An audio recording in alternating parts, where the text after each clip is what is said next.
بسم اللہ الرحمن الرحیم۔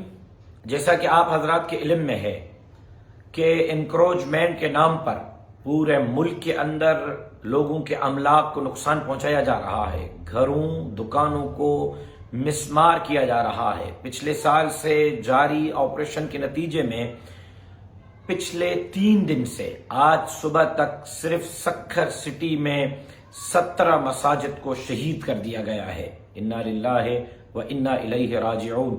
ایک وہ مسجد بھی جو 150 سال پہلے انگریز شہید کرنا چاہ رہا تھا، انگریز شہید نہیں کر سکا، آج کے حکمران، آج کے انتظامیہ اس کو شہید کرنے میں کامیاب ہو گئے۔ اس لیے کہ انہوں نے شہید اس لیے نہیں کی کہ وہ کافر تھے، انہوں نے اس لیے شہید کر دی کہ ان کے پاس مسلمانی کا سرٹیفکیٹ ہے۔ انتظامیہ سے بات کرتے ہیں تو وہ کہتے ہیں ہائی کورٹ کا حکم ہے، ہائی کورٹ کہتی ہے کہ ہم نے انکروچمنٹ کا حکم کیا ہے، مساجد کا نہیں۔ میں واضح طور پر وارننگ دیتا ہوں کہ مساجد کے ساتھ ہاتھ چران بند کی جائے۔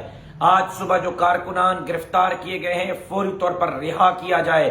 کارکنان پر تشدد کا ایس ایس پی سکھر صاحب ہمیں حساب دیں، اور جو مساجد شہید کی گئی ہیں ان کو دوبارہ تعمیر کیا جائے۔ کسی صورت کسی مائی کے لال کو مساجد سے ہاتھ چرانے کی اجازت نہیں دیں گے۔ یہ کلمے کے نام پر بننے والا ملک ہے، اسلامی جمہوریہ پاکستان ہے، یہ امریکہ اور برطانیہ نہیں ہے۔ مساجد کے ساتھ ہاتھ چرانا بند کریں۔ کارکنان سے اپیل کرتا ہوں کہ کسی بھی جماعتی فیصلے کا انتظار کریں، جو بھی ہم حکم کریں گے، دھرنے کا، مظاہرے کا، میدان میں نکلنے کا، کارکنان اس کا انتظار کریں۔ ہم کسی بھی فیصلے سے گریز نہیں کریں گے۔